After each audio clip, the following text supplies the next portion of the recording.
Okay, folks, it's 7:32, so I'm going to call this meeting to order, 7:32. So good morning, everybody, and welcome to this morning's division meeting. Of course, I'm Fiona Famulak, president at the VRCA, and I want to welcome all of you. It's great to see many familiar faces or names in the participants list this morning. Thank you for making time for joining us.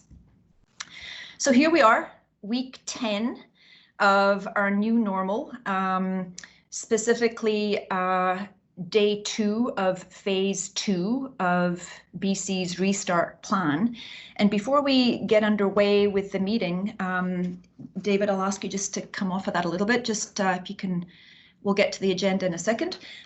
Before we get underway, I want to say 3 thank yous to everybody on the line and to the industry members who are not on the line today, because I think it's really important that we take stock of where we're at and what you've achieved this far. So back on March the 27th, which seems like decades ago, the government declared our industry as an essential service provider, and that comes with huge responsibilities to not only keep your workers safe, but to keep operating while you are keeping your workers safe with enhanced safety protocols and helping us all to kickstart the economy. The government recognized very quickly that our industry, the construction industry, is able to operate at a slow burn and therefore keep people employed during the pandemic, and then is able to mobilize up, to ramp up quite quickly once the restrictions begin to relax. So that's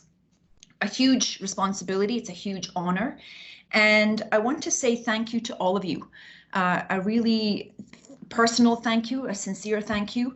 Our industry has really delivered the goods. You assumed the enhanced safety protocols without even thinking about it. And you have continued to operate at a high level, albeit slowly, I understand that. However, if you think about it, there has been some testing in the industry, but there's been no positive cases, and that's a huge achievement. And government recognizes and commends you and the rest of industry for doing the work. The Premier, the Provincial Health Officer, Adrian Dix, the Minister of Health, they've all recognized construction as achieving operations while operating during a pandemic. So thank you for everything that you're doing in that regard. We're now in phase 2 of 4 phases, the 4th phase being down the line when a vaccine is developed. And the slow and the gradual opening of the economy is not an invitation to let our guard down. And I know that you know that. Yes, we only had 2 positive cases reported yesterday, and that again is a great signal that BC is flattening its curve. However, we have a very long way to go. And we don't want to be another poultry processing plant. And we know that those examples flared up only a few weeks ago.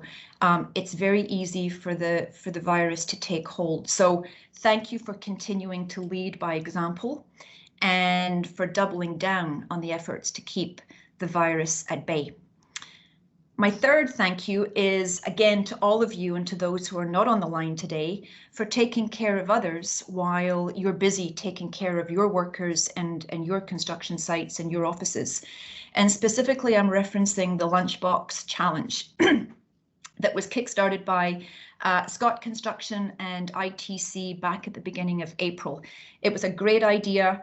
It is a great idea where you're all challenging each other to buy lunch for your construction sites from a local restaurant, therefore pumping some money into the food and beverage industry, because of course that's been hit very hard by the virus. And I know that many of you have landed, you're all on social media, some of you have landed in the mainstream media, and we were delighted to help kickstart that, give you a platform to take off. We've taken it nationally. I challenged all of our associations across the country. There's about 62 of us all in, and many of those associations from BC all the way to the other side of the country have launched the idea with their members, and it's got a lot of good traction. So thank you everybody for taking care of others, which doesn't surprise me because that's who you are and that's what what this industry does.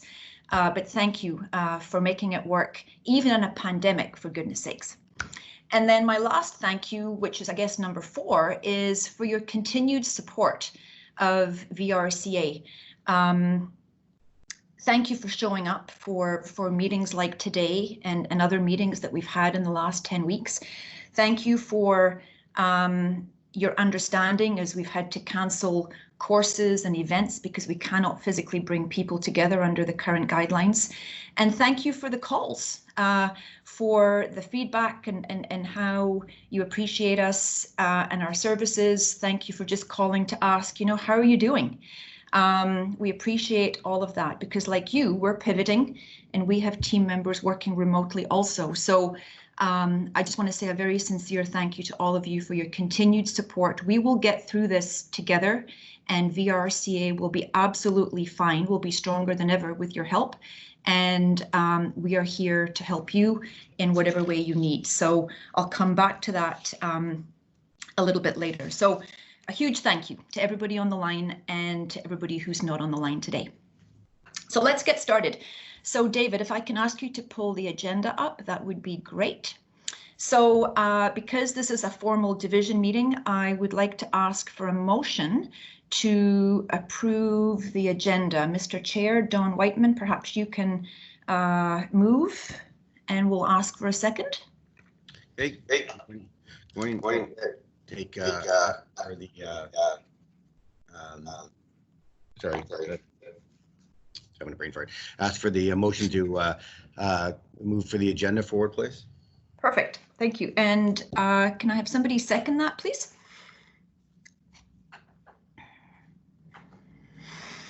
Not all at once. I'll second that, Gary Stewart. Gary, thank you. And I'm assuming, I'm not going to ask for all in favor because it's too big a group. Is there anybody opposed to the agenda that we're going to follow today? Okay, there we go. Thank you. So the motion is carried and this is the agenda that we're going to follow this morning. So I'd like to kickstart the meeting formally. So a little bit of background to the purpose of the meeting today, and this is really the content of today's meeting is informed by feedback that we've received from our members over the last 10 weeks about how do we manage this uncertainty. So while I think we're out of the initial panic stage, which happened towards the end of March, beginning of April, when everything just hit, and it really was there really was a lot of uncertainty, meaning, what are the protocols that we need to have in place on site and in the offices? How do we lead our teams remotely? Will our projects move forward? Will my cash flow hold up? Will I be able to pay rent, mortgages, payroll, GST? What about the mental health of my team members, myself?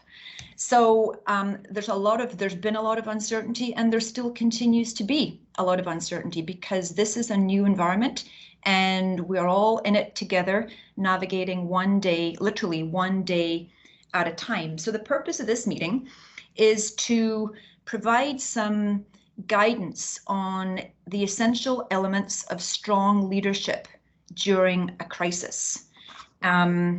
We really need to understand how to operate as our best selves during this kind of environment, and to share tools and resources for leading teams through uncertain times.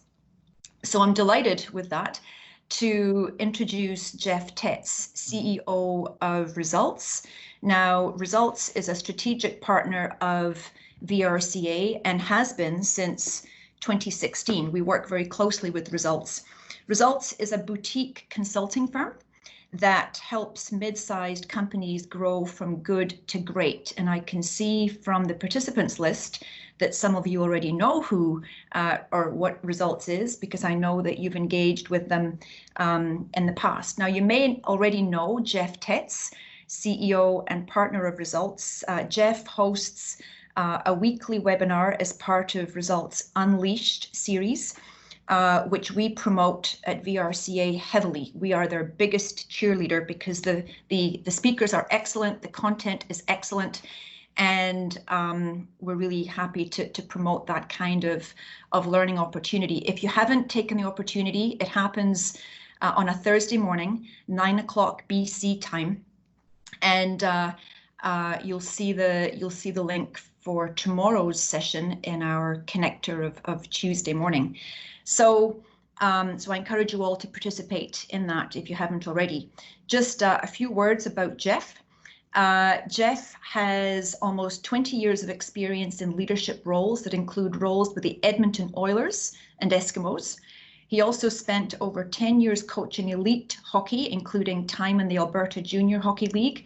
He also serves on the board of the Edmonton Executive Association and is the founder of Santa Yeg. I need to come back to that, Jeff.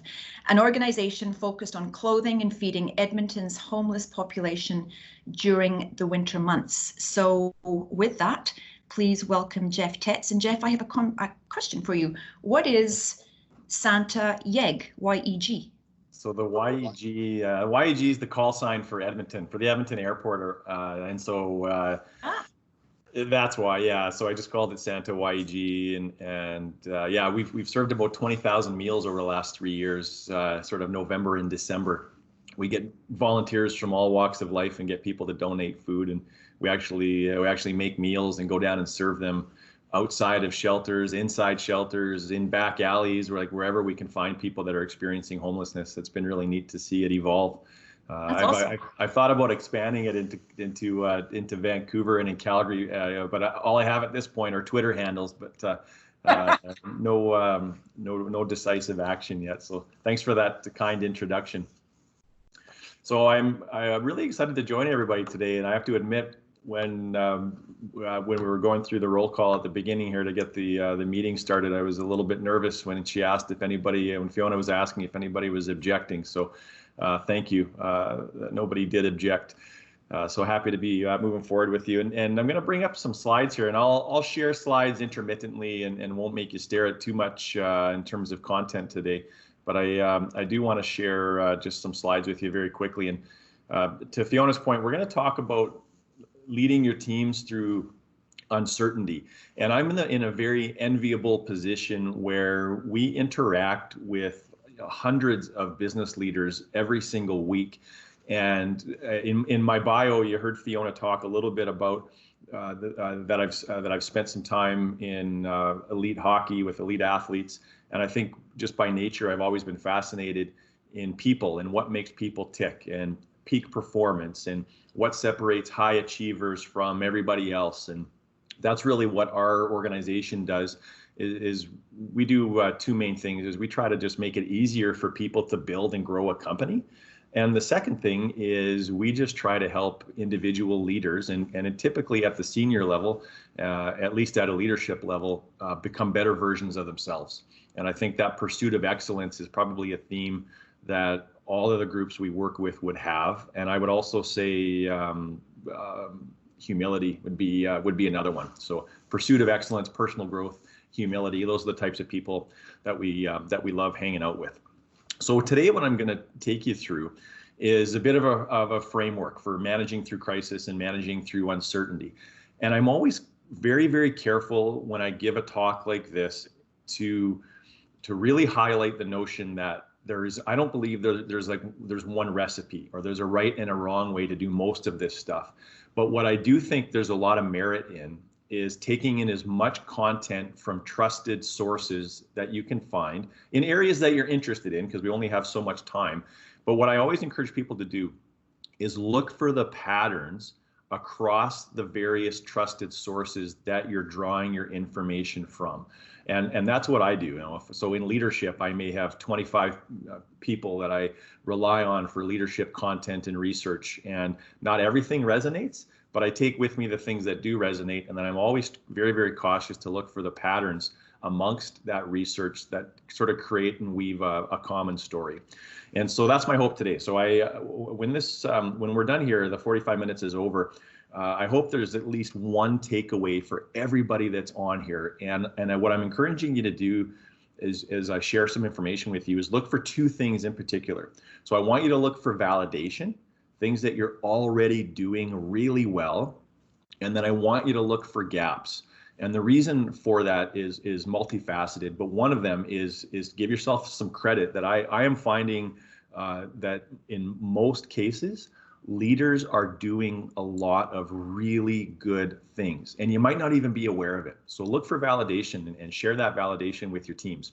And then the gap piece is for you to look for areas that you may want to shift some of your focus. And because what happens sometimes is we spend our time very unintentionally. And if we do that, we might be spending time working on things that are actually functioning at a fairly high level, and we'd be better served to focus on an area that maybe is a bit neglected. So there may be some gaps that come through here. So I'm going to just keep moving through here. And so I'm going to share with you today a bit of a 5-part framework that we have applied to our own business, that we're applying with other companies. And it's not just our own ideas. This is coming from a lot of the businesses that we interact with and a lot of the discussions that we're having with leaders. And so the first area that I want to share with you is really around the notion of connection. And I hope that all of you have a pen and paper close by, so taking some notes can be a good way to take in these types of webinars. And I'm going to suggest that for most businesses, and you may have additional areas of connection, but for most businesses, there's at least 4. And so the first area of people that you need to connect with are your staff, your employees. So kind of looking internally. The second group of people are your customers, of course, and that could include prospects and strategic partners and things of that nature, but really focusing on your customer base. Could be other sub-trades, as an example, collaborative partners. The third would be community, and community could be something like this. So connecting through this wonderful association. It could also be connecting in a charitable fashion. So Fiona mentioned what sounds like a really great initiative on the food and beverage side, that people have been getting involved there. So that would be an example of community. But then the fourth that is often overlooked and is particularly important right now, and I'll explain why, is the talent pool. So are you intentionally connecting with people that don't work for you right now that maybe you want to? And I'll explain why. So I want to focus more on internal components right now, and I'm going to stop the screen share just to make the visibility a little bit different here. So when it comes to staff, for our own business, I kind of likened this situation going back 8 weeks ago when the COVID pandemic was first hitting, that sort of experience of being in a hotel room. And if you've ever had that awful experience of being awoken from a deep sleep by a fire alarm in a hotel, and it's 2 a.m. and you're not really asleep, but you're not fully awake yet, and you know that something is sort of wrong, and but you don't know sort of what to make of it. And then eventually you realize, okay, well, everyone's evacuating the hotel, and we got to leave the room and get to ground safely, and hopefully it's just a false alarm. And that's what it was like for me. So I remember sort of going to bed thinking that everything was wonderful, and then it was like you woke up the next morning and the whole world had changed. So our business was like everybody else. We were just sort of trying to figure out what was happening and trying to make sense of it. And so the first thing that mattered for us was to really take care of our employees. And we wanted to really work on people's emotions and mindsets. And the reason for that was no matter what strategy or what tactics or what goals we were layering on to deal with the pandemic, if people weren't in the right frame of mind, none of that was really going to work very well. So we really wanted to focus on people's mindsets, and we doubled down on what I would call psychological safety, and really just trying to make it safe for people to show up as they really felt.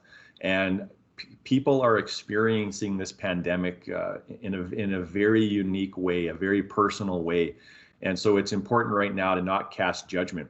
And we actually took it a step further and tried to create a bit of a short-term team mantra. And you know, most organizations have worked on core values as an example, and worked on vision and worked on culture. But we thought it was important to actually layer on a very unique and specific organizational mantra with how we were going to approach the pandemic.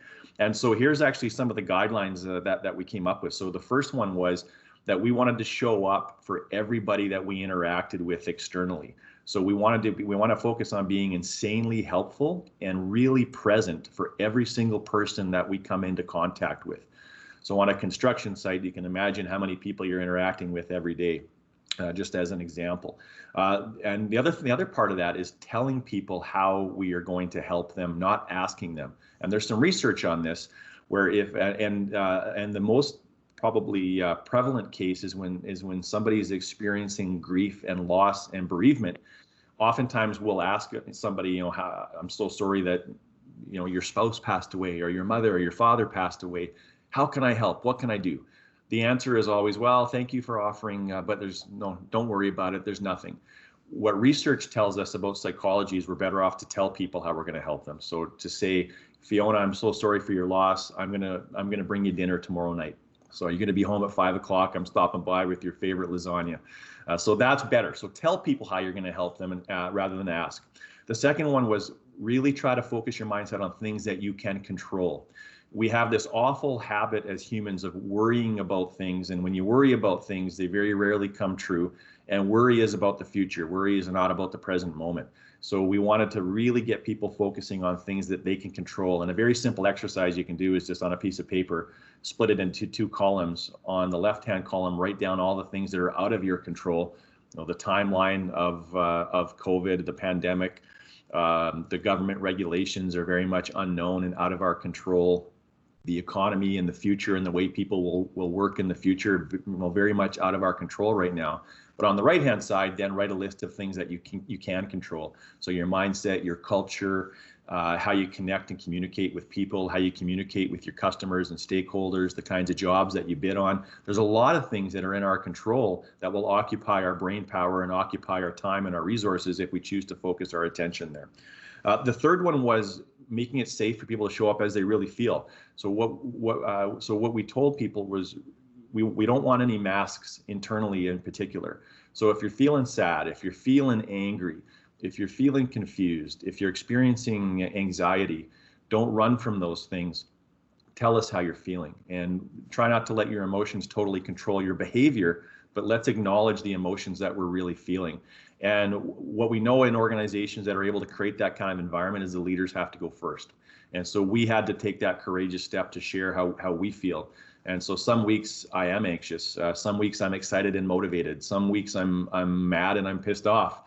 Some weeks I'm really driven. And some weeks I feel very inspired. It's been a very mixed bag, but I'm trying to be very conscious to speak the truth with our staff, because it's therapeutic for me. But it's also then giving permission, I hope, for our employees to speak how they truly feel. And if we can be honest and open with each other, it's incredible actually how much more cohesive we can come through pandemic and crisis. The other one, which is related to this, was speak your brutal truth, but with love and compassion. So we want people to tell us what we're missing, where we're failing, if they have questions, if we've come up with some kind of a plan that they don't understand or they think makes no sense. So we're asking for critical feedback, and we're asking for people to really speak the brutal truth. And we're oftentimes leaving some of our team meetings without, we're not leaving them unless we've heard people give us some critical feedback, because you have to, it's like a muscle, you have to work on that. The other one was telling people to be courageous to speak their unique ideas. So what we find in companies in the best of times is that everybody has something really interesting and valuable to share, but oftentimes it's the louder voices, the people with more seniority that get all the airtime. So it's not necessarily the best ideas that we execute, it's the ideas that come from the loudest voices that we execute. And in a pandemic in particular, there are so many different unique vantage points that if you've got talented people that are really engaged in being part of the solution, they're going to have some valuable things to say. So we not only have to encourage them to speak up, but we have to create an environment for them to do so. The other part was daily communication. So we instituted daily huddles at 8 o'clock every morning for 15 minutes, where we would share, here's what's happened in the last 24 hours. Here's what we're working on today. How's everybody feeling? What's your emotional index? Who's got some really good stories from the previous day, some inspiring client examples, anything that you've got that can sort of lift us up and raise our emotional level. And then we would have some kind of an inspirational video or inspirational quote that we would share. And then the last thing around communicating internally was to deal in facts and not in opinions or hearsay. So it's really, really important to deal with the statistics, deal with the data, deal with the right information. So getting it from trusted sources, because we know, and again, even in the best of times, where people get their information from is the media.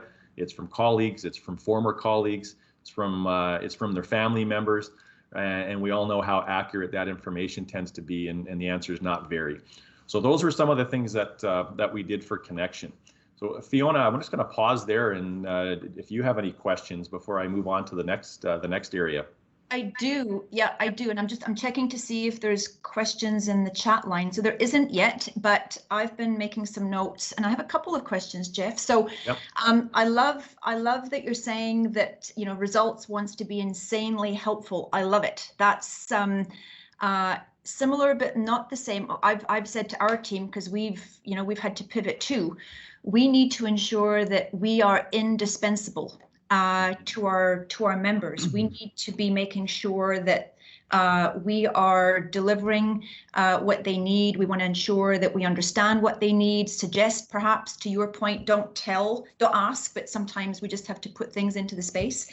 In terms of speaking authentically to teams, now in the last little while, there's been a lot of concern over having to let people go, having to let team members go because of the crisis, and we ourselves at VRCA had to take a good look, and I'm glad to say that we will not be letting people go, because we're going to invest for the future, and we're going to take advantage of the wage subsidy and so on and so forth. But that was that needed to be an authentic, honest conversation, because a lot of our team members were concerned about job security. So how would you, and we only have a team of 14, so how would you recommend, or how do you recommend that we tackle those difficult conversations where we have to be truthful, but the truth is scary, perhaps, if we have to let people go? Yeah, so it's a really good question. Now, my first response to that is you have to prepare thoroughly for those conversations. So those kinds of conversations cannot be held in the moment. They have to be planned and prepared for. Like we actually had to do some temporary layoffs with five people. And we prepared for those conversations for 2 full days, basically. Not every hour of those days, but over the course of 2 days. And we rehearsed and we practiced and we ran those conversations by colleagues on our management team to ask for feedback about how it sounded, how it came across. So that was the first one, is prepare. The second piece is complete transparency.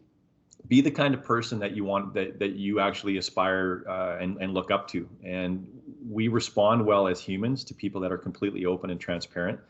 Mm-hmm. But don't speculate or draw conclusions that have not arrived yet. Like you could say, look, we're going to hire you back in 6 weeks, or this thing is just going to keep getting worse, and we're going to have to lay off more people probably. Don't say anything that you don't know. So just deal with what you actually know. So deal with facts, not in hearsay or opinion. And then the third part is talk about a bit of a game plan.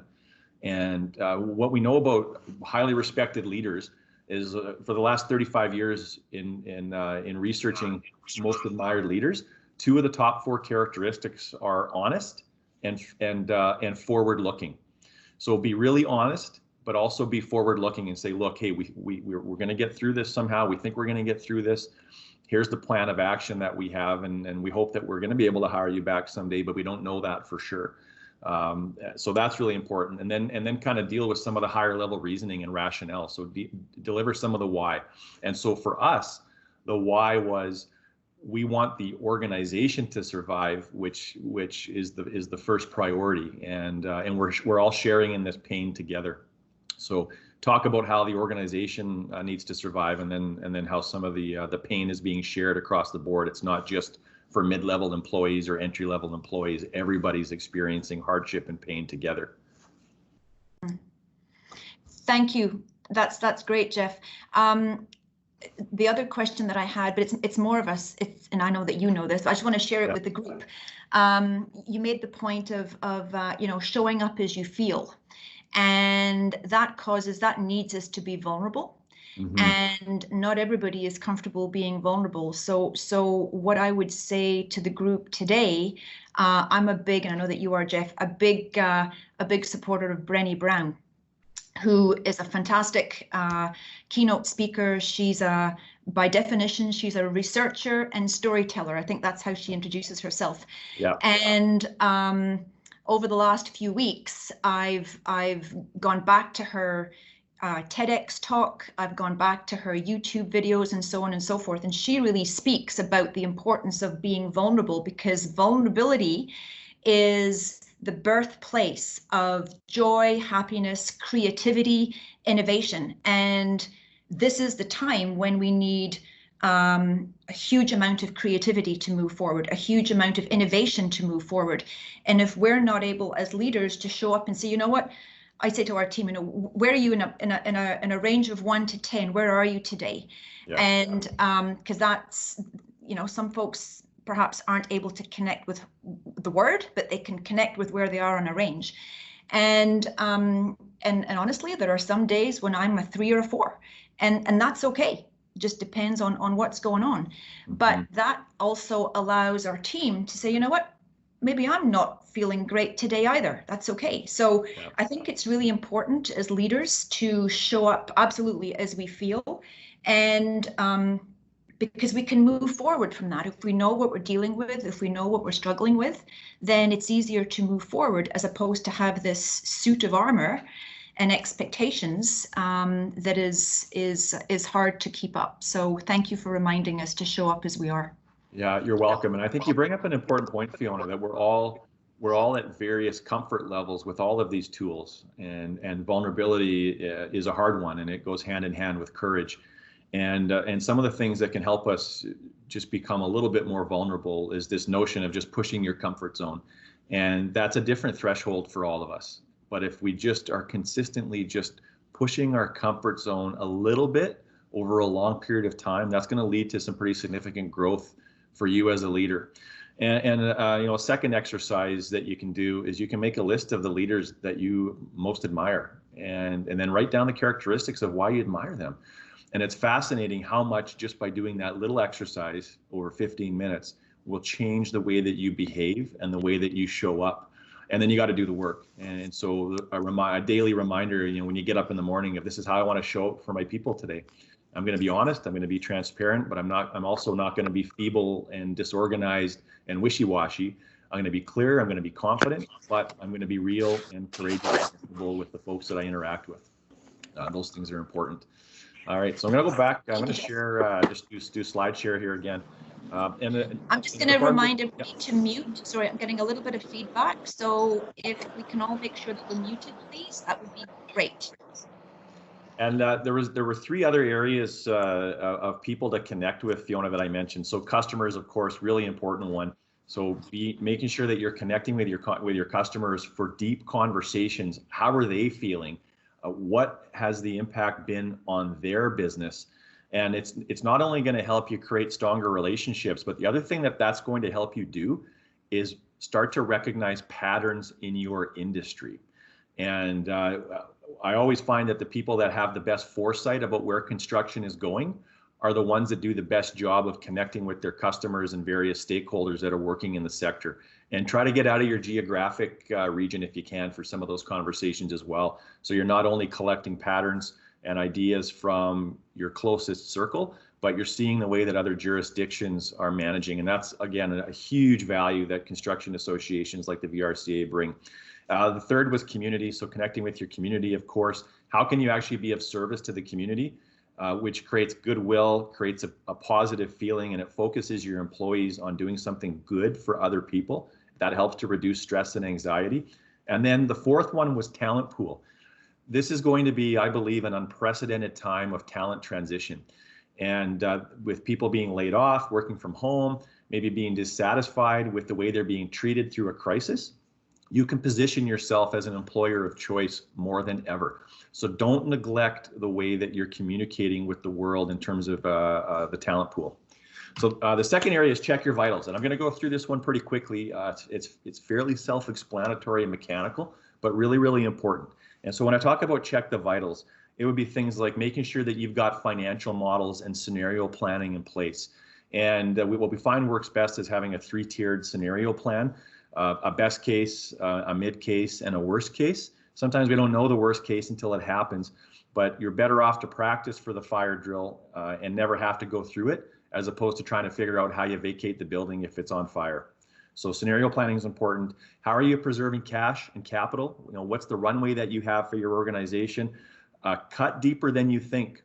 And it's all about preservation of the entity. So if you have to make some cuts with people, I'd rather be on the side of the argument that we cut too much and too fast and too soon, and we're a little bit under capacity, and maybe we should look at bringing people back because we got more money than we thought, as opposed to the money's out the door, it's been spent, now what do we do? So cut deeper than you think. Government programs, what's out there that can help you? Preferential lending scenarios as an example. There's some interesting scenarios, so make sure you're looking into those things and leveraging those where you can. And then the other one would be renegotiating with vendors and lenders. So are there some relationships that you have that you might be able to negotiate better terms? Now is as good a time as any to start doing that. And then do you have leading indicators in your business? So look for metrics, look for leading indicators so that you're going to have a bit more forewarning if things start to get really bad. All right, transparency now. So I want to talk a bit about transparency, and it's related to connection, but it's a little bit different. And there's sort of a couple of different lenses with transparency. And the first one was transparency with staff. So for example, we wanted to make sure that we were constantly sharing the numbers of our business, the financials, what our short-term plans were, what some of the scenarios were for us. So if X happens, we need to do this. If Y happens, we need to do this. Asking people for tough questions. I mentioned daily communication, so daily huddles that we had, end of week happy hours, daily communication briefings. So I mentioned that we at 8 in the morning, we have our whole team gets on a call for 15 minutes and we share information that's happened in the last 24 hours and then what's important to the business today. We try to have some kind of inspiring story or moment there. The other thing that we did was we ended off the week. So every Friday, after a long, hard week, we get the team together for a 30-minute, what we call a team huggle session. So our daily ones are huddles. The Friday is a huggle. We would just get together and have a water or have a glass of wine or a beer, and we just sort of connect with each other and share good news stories, share what's going on with our families. But we sort of balance the business focus with the personal focus. And then the other thing that we do at the end of every day, I send out a communication briefing to our entire organization. And it talks about highlights, it talks about lowlights, talks about a theme for the day, some personal feelings on the business, what we're seeing in the marketplace, but that daily communication so people can rely on some up-to-date information. The other thing that is really important is to choose how we communicate. And it comes back to Fiona's question about too much transparency, how do you lay people off, what's the right approach? But it's also important to rely on some historical evidence and some stories that we have around business research through crisis. And one of those stories comes from Jim Collins, and it's the it's the Stockdale paradox. Some of you may be aware of that, but basically what happened through the Vietnam War is Admiral James Stockdale was shot down over Vietnam, and he was a prisoner of war for 8 years. And miraculously, he made it through alive.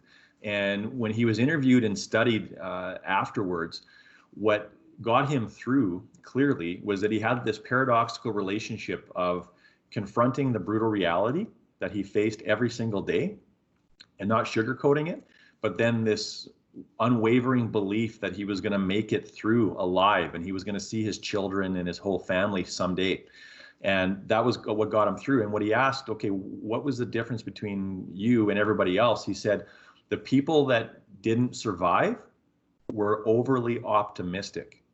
And what he meant by that was the overly optimistic people set fake time horizons on when they were going to be rescued. It was Christmas, and then it was Easter, and then it was Christmas again. And they died of broken hearts and broken spirit. So this was a real light bulb moment for me when I reacquainted myself with the story, because what I was doing 8 weeks ago on our internal daily briefing is I had this fictitious countdown. I said, okay, we got to make it through 100 days, 100 days of focus. So for the first 2 weeks of the pandemic, I was saying 99 more days, 98 more days. And then I recognized that that was actually irresponsible, because nobody knows how long this is going to last. But I do believe we're going to get through it. So I changed my communication strategy at that point. So it's really about, okay, what do we need to do today to just take a step further? But let's not put any fictitious deadlines on when the pandemic is going to pass. But let's believe that somehow, some way, we're going to make it through, and we're going to see brighter days. The fourth thing that we did was focused innovation. And here's what we're finding through pandemic is that people are more creative than ever. And there's lots of reasons for that behind resourcefulness, creativity, and innovation when we're struggling for survival. But the ugly side of innovation and idea creation is distraction and confusion and overwhelm. And so we're finding that it's really important to give your people some kind of guideposts and focus and criteria for what innovation looks like during the pandemic. So there was a four-step criteria that we've put in place to measure and evaluate ideas that we do versus ones that we maybe defer, delay, or don't do at all. And the criteria is, first of all, is it impactful? Secondly, is it unique? Thirdly, is it cost effective? And then the fourth one, is it easily executed? And so if we can't say yes to all four of those ideas, it would be a very unique situation where we would actually say yes to that. And so we've had a lot of things that we have done in the last 8 weeks and a lot of things we have not, but using that criteria has actually served us really well. The other thing that you can do right now in a time of trying to figure out what's the best game plan to deal with pandemic is divide and conquer. And so what we did is we split our entire company into 3 teams, and they were sort of creative teams. And we had the mindset that, what if results was your own entity? What would you do right now? What are your creative ideas? What would your strategy be? And then so we had those groups then present to each other what their best ideas were, and then we looked for commonality and themes and patterns, and that has actually led to a few ideas that we've launched. Some other stories that you can lean on in terms of innovation is another Jim Collins story, which is the 20-mile march. And I'm happy to elaborate on this stuff offline at any time. But the story of the 20-mile march is in 1911. There were 2 different expeditions that were setting out to reach the South Pole. In one of the expeditions, every single person died. And in the other one, every single person lived. And when those 2 expeditions were studied, one of the things that the group that was successful did differently is they had a 20-mile march. And what that meant was every single day they went 20 miles. So when the weather was favorable, even though they could have gone 30 miles, they only went 20. So they conserved energy, set up camp, and got ready for the next day. When weather was extremely difficult, they still found a way to get 20 miles. And even though it was more challenging, the sense of accomplishment that they had made progress, was enough to overcome some of the psychological challenge. Where in the group that everybody passed away, when the weather was good, they went as far as they could. So some days they went 35 miles and they were exhausted and couldn't travel the next day.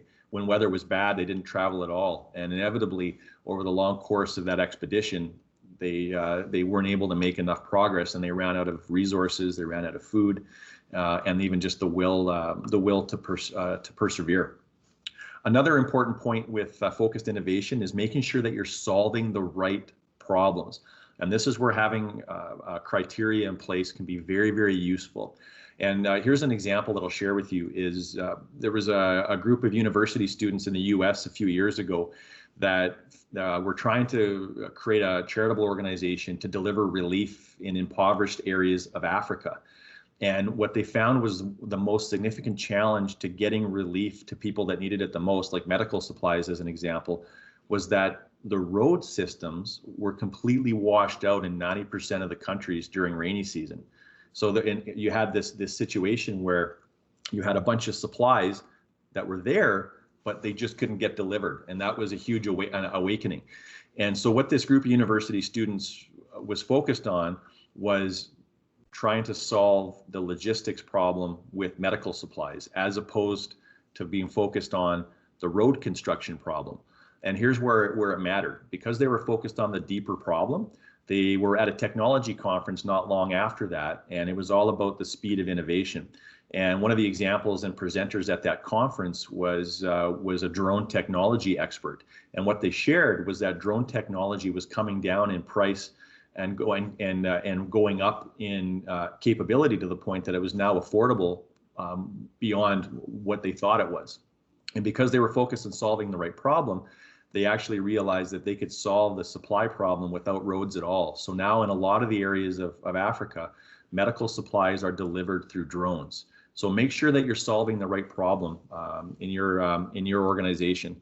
And then the lean model, and a lot of you are probably aware of that, is don't be afraid to launch embarrassing products. It's okay.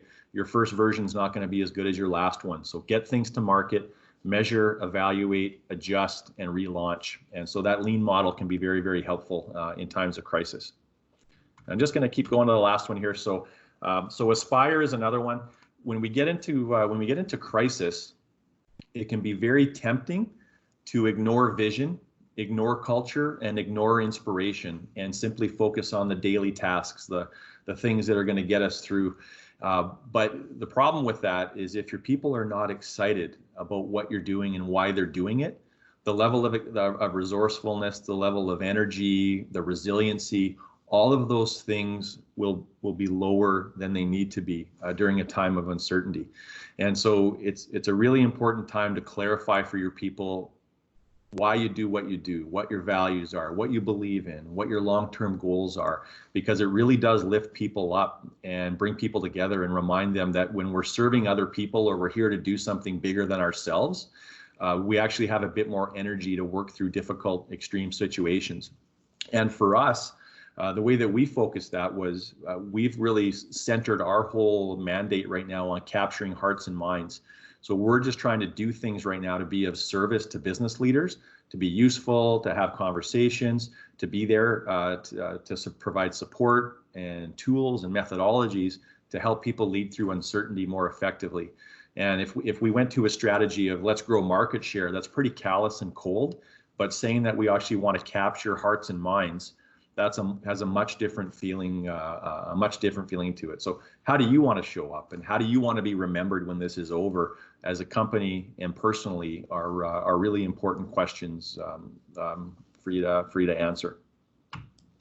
So just to wrap up here, and then we hopefully have a little bit of Q&A, is I think it's going to be very, very difficult for a long period of time. And our construction clients have probably been the least impacted of all of the groups that we work with right now. So what I'm finding with our construction groups is it's not so much about current reality as it is about the future of work. And how is the industry going to shift in the long term, as an example. But even though it's going to be tough and it's going to be a lot of work for a long time, we know historically there's a lot of good that comes through crisis. And for example, the level of resourcefulness, innovation, and creativity, and humans are amazingly resilient. And when we're backed into a corner, we come out swinging. So there's actually some pretty good evidence that there's a lot of innovative ideas that are born through periods of uncertainty and periods of crisis. The second positive outcome of a crisis is that I mentioned earlier is talent acquisition. So when people go into a crisis situation, they actually start to question the meaning of life, and they start to take stock of their current situation. And if they're unhappy or unsettled in any way with their current state of affairs, they will actually start to look for other employment opportunities, something that's got more meaning, something that's got a better culture, something that's got a role that suits their strengths a bit more than their current environment. So there's absolutely an opportunity right now to have that talent shift and really bolster the brain power that you have in your organizations.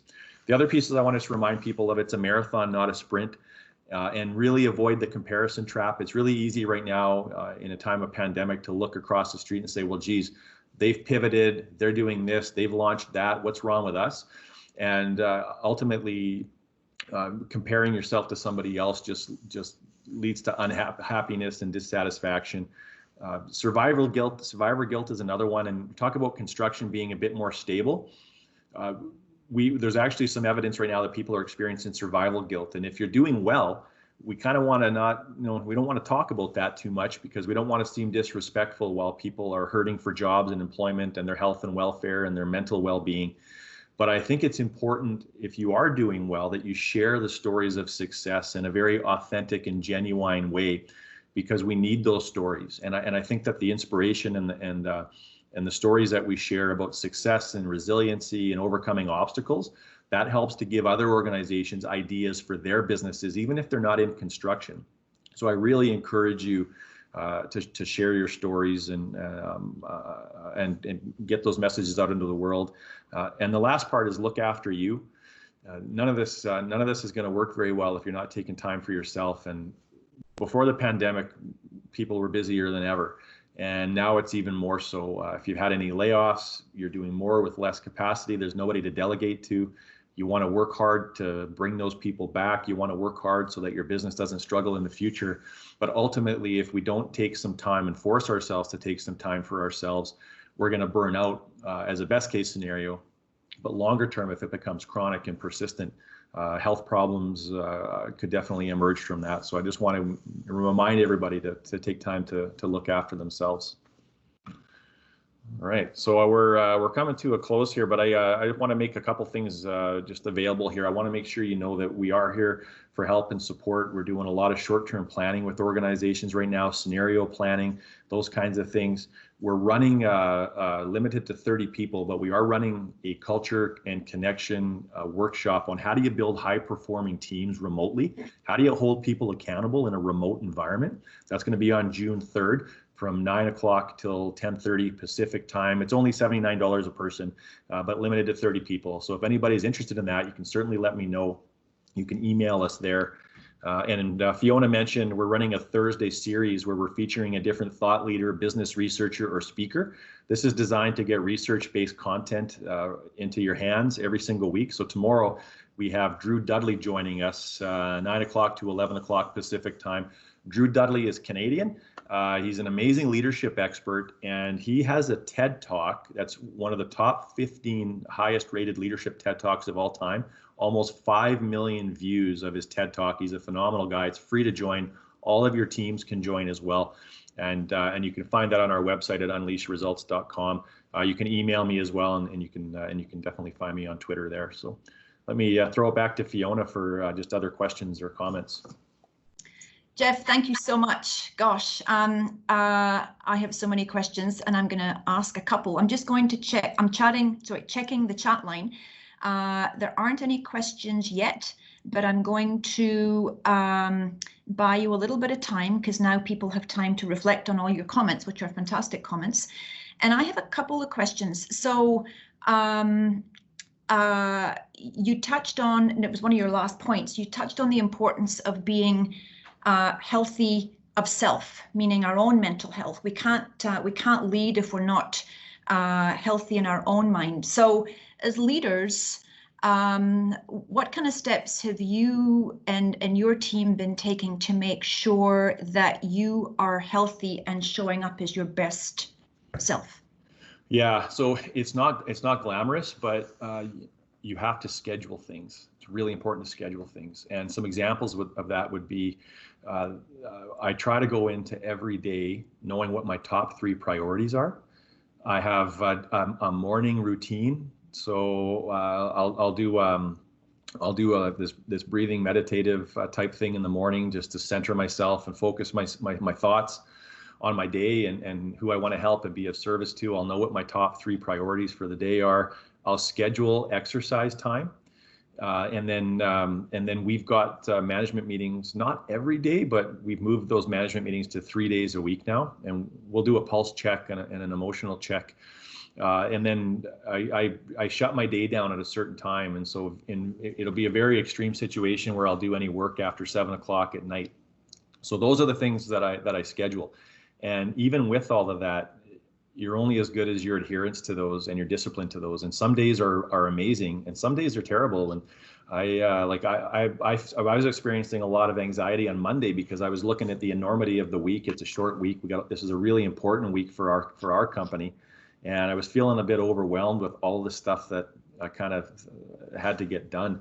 But then you get into the day yesterday and you get a bunch of that stuff checked off and you start to gradually feel better. But it's a very up and down thing. And I think my hope for everybody is that as time goes on, we get better at managing how we show up. But it's a messy fluid experience, I think, for all of us. At least for me, it is. I agree. Yeah. And every day, you start with the best intentions and things are moving so quickly out there. And there's a need to keep up. There's a pressure to keep up. There's a pressure to communicate, to make sure that our customers or our members have the right information now. And it can be overwhelming. It is overwhelming. And I think it really is important to step back. I myself took the long weekend just to step away from email and just really reflect on, okay, where are we? Where am I? And how can I make some changes so that I'm not driven by email schedules or Zoom call schedules, or I need to do better at breaking my day into chunks as opposed to just letting it run. And I read an interesting piece a few weeks ago about, we're all feeling a little overwhelmed, meaning there's no longer a Monday through Friday and then a weekend. Every day just runs into the other. So there's just a blur of days. Yeah. And it's because we've lost our signposts. We've lost our daily commute to work. We've lost our commute from work. We've lost our routine because everything is happening at once. So I think it's a really good point, Jeff, to put some structure into our days. I don't remember whether it was perhaps one of your webinars where somebody who is now working from home literally leaves their house, walks around the block, and comes back in again, because that's the equivalent of their daily commute right now. And it signals to their family that, okay, now I'm in work mode. So just little things like that make a difference. I'm just checking to see if there are further questions. No, not yet. So I have another question. Okay. So a lot of us on the line, and ourselves included, have team members who are working remotely. And a lot of focus in the last few weeks, particularly in the construction field, has been on how do we make sure that our workers on site are safe and have the right support and so on and so forth. And I don't feel that enough attention has been put on the importance of how do you lead a remote team. It's a completely different environment. I mean, in our case, we have team members who have little ones at home, who are not in daycare, who are not at school, who have partners, sharing the dining room table, who are taking Zoom calls at the same time as they are. How have you been able to navigate leading your team remotely? Yeah, and there's a lot of experimentation, I think, that's required with this. But I think that there's two main components to this. There's a metrics and expectation component, and then there's an emotional and a connection component to this. And so on the metrics component, be really clear with your people and get their acknowledgement about what they're actually working on. And try to have clear outcomes, and try to align that with the company's strategy and the company's purpose. So if everybody could be working on something that they enjoy doing, that they're good at, and they relate it to the company goals and objectives, that's a really important start. Then break those things down granular. So have some kind of a weekly milestone that has visibility, even if it's just an Excel spreadsheet that you create, having some kind of a dashboard. So that would be on the sort of the metric side. Now, on the emotional side and the connection side, everybody's situation is completely different right now.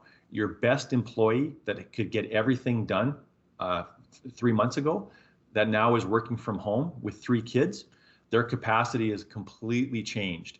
So we have to recalibrate with what's everybody's current capacity, because we're finding, and it's very unintentional, that we're still oftentimes having the same expectations for productivity on everybody, even though their capacity has changed significantly. And in most organizations, employees are amazing, and they're trying to do everything they can to get their things, to get their tasks done and completed, and still be a strong, high performer. And if we have the same expectations on a mother that has 3 children, a father that's got a family at home, that's just going to lead to stress and burnout. And so we have to connect with them individually. At the very least, somebody should be phoning an employee every single week. And what we're suggesting to companies is divide and conquer. And so if you've got a 6-person management team, the 6 of you take 15 employees every single week, and you have to touch base with them and just connect with them meaningfully. No agenda, just how you doing? What are you working on? What can I help you with? What is your home life like? And just keep weekly notes and a bit of a diary on that, so you can track patterns and themes and do a bit of a check-in that way. Yeah, and be creative too. Like get your people working in areas that they're interested in, and this is a time to sort of divide and conquer. So people that have more capacity than others, assign them stuff that they're interested about that might not even be part of their role profiles. Like a few weeks ago, we delivered all of our employees, even the ones that we temporarily laid off, we delivered them supper and their families. That's the highlight of the pandemic for me so far, is the night that we spent delivering meals. And there's so many really creative, wonderful stories of connection and culture that are coming through this pandemic. So do something that's unique to your business, and then tell the world about it, because we want to hear these things, right? Don't do it in a bragging way, but share on LinkedIn, share on Facebook, share on Twitter, on Instagram, share the things that you're doing to connect with people right now. We need those stories. Yeah, connection is important more than ever, more than ever. We have a question from Jason Glue. Morning, Jason. So hi, Jeff. Any recommendations on how to move forward while taking the best parts of the pre and the post pandemic and implementing them into our day-to-day for improvements? Yeah, it's a super question, and I'm worried about this because I think we have very short memories as humans, and so when we're in the eye of the storm, we're aware of all the things we don't like about this environment and all the things that we're actually enjoying about it and the things that we want to keep with us. They will only stay with us if we jot them down and record them and make a very, very intentional note about those things, and then we somehow schedule those into our routines going into the future. And it's not a very glamorous answer, but the only way things change is if we do the work. And doing the right kind of work starts with a bit of a game plan. And so I'm trying to, that's actually a really important thing for me, Jason, that you bring up. And so when the pandemic started, I thought I'm going to journal every day, and I'm not, but I'm journaling more than I was. And what I'm trying to capture as part of that journaling are the things that I'm really enjoying about this pandemic. Because I want to keep those things alive and well. And I think that the leaders and the companies that do the best job of keeping those things, the good parts of this pandemic in their businesses, I think that's going to result in a significant competitive advantage when this is over. Because most people are not in this for a marathon. Most people sprint and they burn out. They think and they talk and then they forget and they go back to the old way of doing business. And the ones that can sustainably change and have a long-term horizon, I think more of those types of stories are going to be the ones that win in the marketplace long-term. Mm-hmm. I agree. And I think in some way, I mean, in many ways, we're all busier than we've ever been. I mean, I speak to so many members on a day-to-day basis, and we are just running, full tilt. And at the same time, part of me is quite philosophical, and I'm thinking, I've got time now because I'm not commuting as much as I used to, at least now.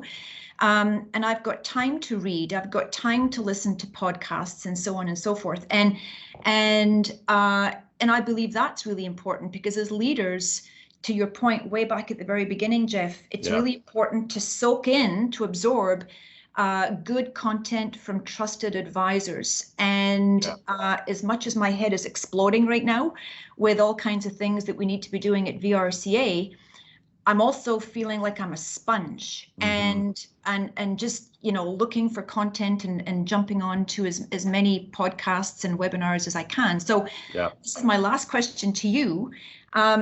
Who are your trusted advisors? What are you reading or what are you listening to today to help you navigate COVID-19?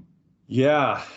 So one of the reasons that we launched Unleashed, the 1 hour Thursday series, was very selfish, because it was our plan was to leverage our network of thought leaders, because we run a lot of events through the years and we feature thought leaders, researchers, amazing speakers that have got something relevant for business leaders to hear.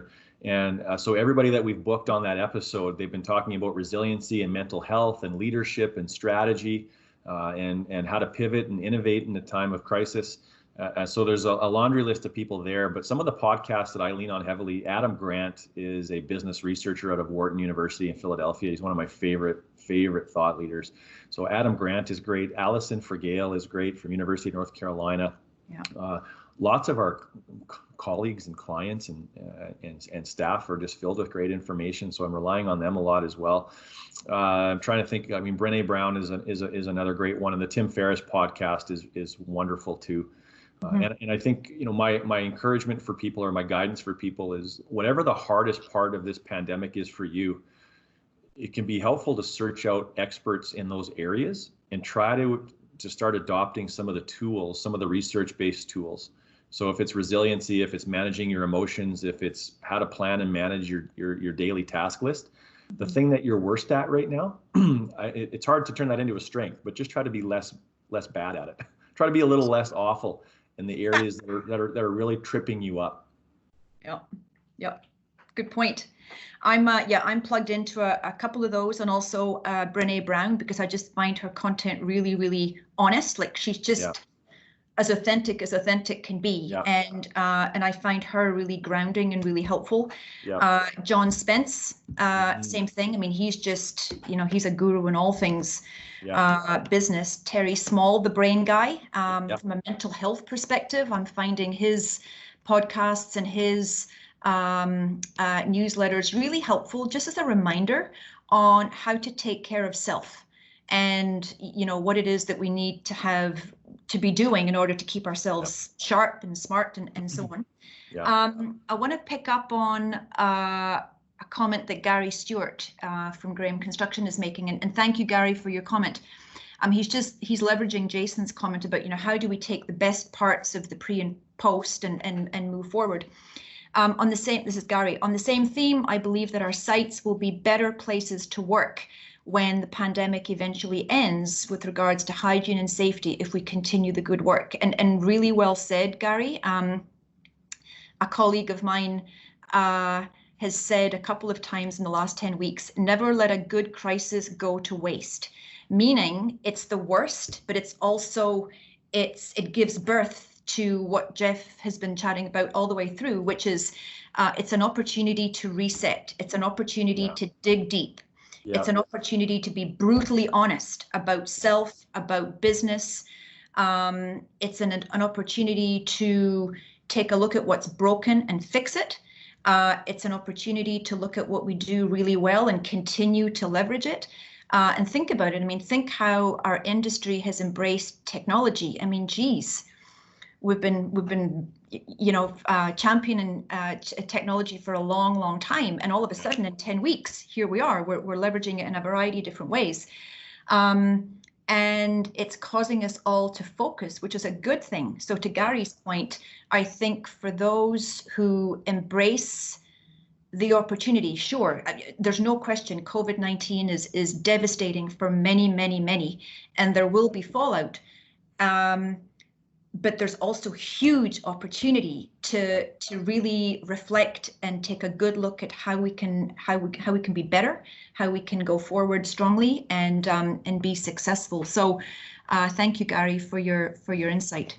Yeah, Fiona, you're hitting on something I think it's important too, is to continue to ask ourselves the right questions. For example, How will the industry be impacted long term? How will buyer behavior be impacted and potentially changed long term? How do I want to show up as a leader? And even this is as weird as this sounds. I had a conversation with a restaurant owner yesterday, and she expressed this notion that restaurants are opening faster than they anticipated, and she's not ready for the pandemic to be over yet because there's so much more they wanted to get fixed before they reopened. And I think it's an interesting question. If the pandemic was to miraculously disappear tomorrow, what are the things that you want to get accomplished for your business while you have this unique situation? And I'm not suggesting you've got more time right now than you did before, because I think it's actually the opposite. But what are the things that you want to get done for your business before the pandemic has passed us by? Because it will pass us by. We just don't know if that's going to be 6 months from now or 2 years from now. But it will pass us by. So don't waste the opportunity. Use this urgency while we have it, and find a way to authentically hang on to it. I agree. And I agree with her comment, because I feel that the pandemic is giving us time, if we take it, to really reflect and reset and be stronger than ever. I know that, at VRCA, what we're saying and what we're looking at, and I shared this with our board last week, we have a big, hairy, audacious goal of being Canada's premier construction centre of excellence by 2027. Well, you know what, people? We don't have until 2027. We have to start looking and behaving like that right now. And Absolutely. We're taking the next 6 months through to our year end to innovate, to try new things, and to see what sticks, and to come out of this, begin to take steps to be stronger and to be better once we come out of this. So absolutely, it's important to make time to innovate, as you've said earlier, Jeff. Yeah, and Fiona, one thing I didn't mention at the start that I intended to is we don't work exclusively in the construction industry, but we work extensively in the construction industry. And one of the reasons for that is construction leaders are by nature very collaborative, and more collaborative than most industries are.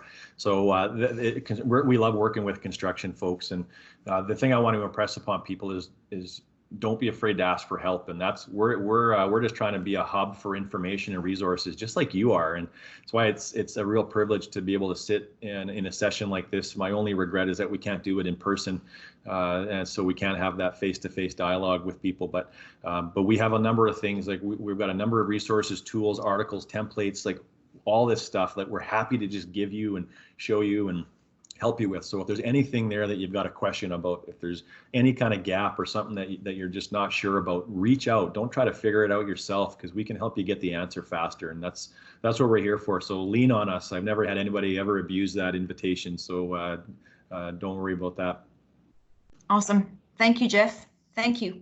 Thank you. So I don't see any other questions. So I'm just going to wrap this piece of the meeting up just by reminding all of us to, if you haven't already plugged into the Unleashed series, which happens 9 o'clock BC time on a Thursday morning, please do. You'll see the details for logging into tomorrow's webinar on our connector of Tuesday morning. It's also on our COVID-19 resources page, where you can actually go back and take a look at the 5 or 6. Is tomorrow number 7, Jeff? I think it might be. Oh yeah, tomorrow is 7. Number 7, yeah. Yeah. So we've loaded the previous 6 onto our COVID-19 resources page, and the beauty of it is, and I'm guilty of doing this, I don't necessarily plug into the 9 o'clock session, but I take time in the evening to watch it on YouTube. Yeah. And we had this conversation yesterday with Jeff. That's my time when I'm not thinking about what else is to come during the day. I watch it like I do a TV program in the evening, and it just allows me to absorb it better, as opposed to dealing with the monkey mind at 9 in the morning. So either way, attend the live session or watch it on YouTube when you've got some more time. Whatever you do, I really encourage you to plug in, and also to plug into the resources that Jeff has mentioned, because this consulting firm, Results Canada, is excellent. We've worked with them since 2016. They're part of our success story. To Jeff and his team, thank you. And we just want our members to have access to you and your team, Jeff. So thank you for everything that you're doing, and thank you for presenting today. It's been a really great session, and we really appreciate your insight. So thank you. Well, thank you, Fiona. It's wonderful to work with you. And yeah, there may be other associations that are maybe on a close level to yours, but nobody would be ahead of you in terms of how innovative and collaborative and how just helpful you are. And you've been so wonderful to work with through the years. Like you were one of the first people that I met 4 years ago when we expanded into the marketplace. And so it's a real pleasure to be able to do things like this with you. So thank you very much. Thank you. Thank you. So we'll move on to the next. We've got 10 more minutes, and I just wanted to, David, if you wouldn't mind flipping to the next slide, that would be great. I just want to take the opportunity, and I'm going to break a rule that Jeff set about an hour ago, which is don't ask what your customers need, suggest what you're going to do. So I'm going to break that rule a little bit. So last Thursday, we sent out an email to all of you explaining what our COVID-19 response plan is. And it's really, we wanted to see what BC was doing. So it's really taking into account the plan that the government has introduced, phases 2, 3, and 4. And we're pivoting just like you have had to pivot so that we are of most service to you as our members. So in that email, you'll see that we've had to cancel many of our classroom courses because we're not able to bring people together due to the physical distancing rules. However, we are moving a lot of our courses online, and we're also sourcing some fresh content. And once we get further into phase 2, and only if you have appetite, we will look at bringing small groups together for classroom courses, but only if you're comfortable. If you're not comfortable coming into an environment where there's 4 to 6 people 6 feet apart, then we won't go there. So we'll test that with you. You also know that we're moving these division meetings to a monthly format because we want to engage with you. We want to hear what's going on. We want to hear what your needs are. And we're also moving our infrastructure series to a monthly format as well. So the infrastructure series is where we provide public owners with an opportunity to present their capital and their maintenance plans. So that you can see what the bidding opportunities are on the horizon. So in June, we're delighted to welcome back Partnerships BC, because of course the government has a lot going on and they really are trying to expedite a lot of projects, which is a good thing. And then in July, we'll welcome UBC, because they have an awful lot of projects in their pipeline and they also want to expedite some things. And you'll see that we've also launched our new LinkedIn program because we cannot bring, you know, hundreds of people together from a networking perspective for now until phase 4. So we've kickstarted our LinkedIn program, which is where we will promote your business page on LinkedIn to approximately 5,000 people. So that will help you, I hope, to connect with customers, prospects, and talent. You never know. So so those are the things that we're going to be implementing imminently or already have launched. But my question to the group is, and here's where I'm going to break the rule. What is it that you need most in the next few weeks or months? Because we want to make sure that we have our finger on the pulse. We want to make sure that we're understanding where you're at and where you need, what you need. So I would ask and invite anybody who would like to unmute, just, you know, a quick fire, few ideas or feedback. Are we on the right track? Are we missing it? I'll open it up. And please don't be shy.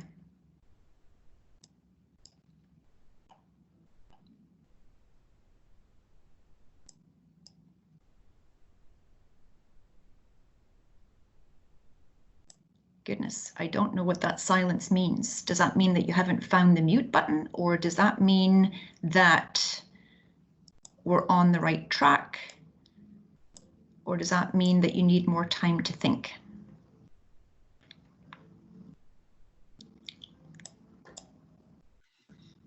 Hi, Fiona. Brent Oland, Urban One. One question that I have is regarding difficulty with safety training during the current environment of physical distancing. We're unable to get some of the safety training we need in order to be ready for staying in the large core and that sort of thing. I know it's maybe more of a BC-CSA issue, but I also know that VRCA interfaces with that. Some of these trainings are hard to come by right now. They're all shut down. Right. Thank you for making that point, Brent. And yes, we do interface with the Safety Alliance on a weekly basis. So VRCA is delighted to host and chair an industry call that used to be daily, and then we moved it to 3 days a week, and now we're down to 2 days a week. So we meet with 16 or 17 other associations on a Tuesday and a Thursday. And the BC Construction Safety Alliance is part of that group. And the purpose of that group is to share what we're hearing from the grassroots. So I'll bring that forward to tomorrow's call, and to share not just intel from the grassroots, but also resources, and also to align so that we can speak with one voice to governments. So thank you for making that point, Brent. I will make sure that I raise that with Mike McKenna and his team. I'm sure there will be a plan. And I know that BC CSA are launching some new resources today. In fact, it might already be up on how to navigate opening offices, etc., in the new phase 2. And no doubt that will involve what they plan to do with safety training as we move forward. So thank you, Brent. I appreciate that. I don't have the answer, but I will find it for you.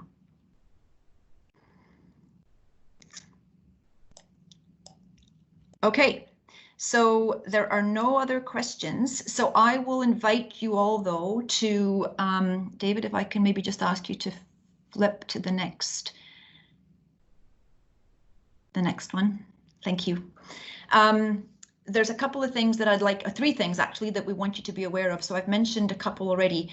So the 3 division meetings, we're bringing our 3 groups together. So generals, trades, manufacturers and suppliers, and professional services providers together on a monthly basis going forward. So starting in June, June 10th will be the next one. July the 8th will be the next meeting, and we've got a few ideas in place of what the content of those meetings will be, again, informed by feedback that we receive from members on an ongoing basis. We're also bringing our infrastructure series onto a monthly format, as I've mentioned, with Partnerships BC and UBC in July. And you know that those sessions in the normal and the old world were priced member pricing, because it was a member exclusive opportunity. We're offering those sessions complimentary for now because we cannot physically bring you together, but we need you and we want you to have that content available. So so there won't be any pricing associated with that until further notice. And the last thing that I want to flag is that I mentioned that we chair an association's industry call. That group has been super collaborative, and we've worked together on an industry-wide survey which will be launched tomorrow. So you will be receiving an industry-wide survey that really its purpose is to understand what the impact of COVID-19 has been on your business so far, and what you anticipate is going to be the impact going forward. Because as 16 or so associations, we need to understand what's happening at the grassroots so that we can all plan forward. So I know that you've all received a variety of different surveys from a variety of different places, and I really appreciate your time. It'll take about 5 minutes. This has got 15 questions. 5 of them are just, you know, which industry or which segment of the industry do you belong to? How many employees do you have, etc., etc. So it'll take 5 minutes. Those questions are really important to give the industry associations a read on where the industry is at so that we can all plan forward. So you will see that survey coming forward from a market research company called Sentis, S-E-N-T-I-S, that we've been working with. We've compiled the questions at the group, and the Sentis staff are administering the survey. So all of your responses will be confidential. There's nothing going to be shared. But what we will have as an outcome is an industry-wide survey, which will tell us what's going on across the survey. And then each association that's contributing will have the ability to have its own association-specific report. So, and VRCA will be one of them. So not only will we have the opportunity to understand industry-wide, we'll be able to understand what's going on with our VRCA members. So please take 5 minutes to complete the survey when it's launched tomorrow. I appreciate that. Okay. So with that, it's 8:56. We're right on the nose. So I just want to say again, thank you to Jeff Tetz from Results for a really insightful presentation today. Thank you, Jeff. And of course, thank you to everybody on the line who has made time to be with us today. And I wish you a good Wednesday, a good rest of the week. I ask you to stay safe and stay healthy, and we will chat again soon. See you soon. Thanks. Bye-bye. Thanks a lot, Fiona. Thank you, Fiona. Thank you, Jeff. Thank you.